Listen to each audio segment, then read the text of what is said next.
अच्छा चलो हम भी चलें। कहाँ? क्या यहीं रहना है अजलान? सच बताओ, तुम्हें पसंद आए ये वॉलपेपर्स? इससे कोई फर्क पड़ता है? यही तो सबसे अहम बात है, तुम्हें पसंद आने चाहिए।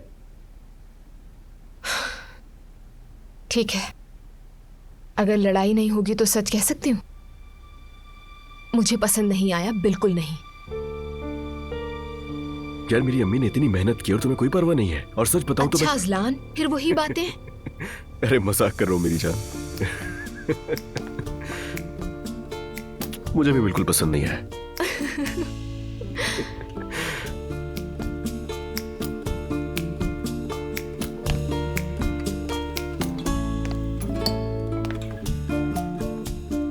ये क्या कर रहे हो? क्या मतलब क्या कर रहा हूं? इन्हें उतारने में हेल्प नहीं करोगी क्या मेरी? बिल्कुल उतारेंगे, फौरन उतारेंगे। तो आ जाओ।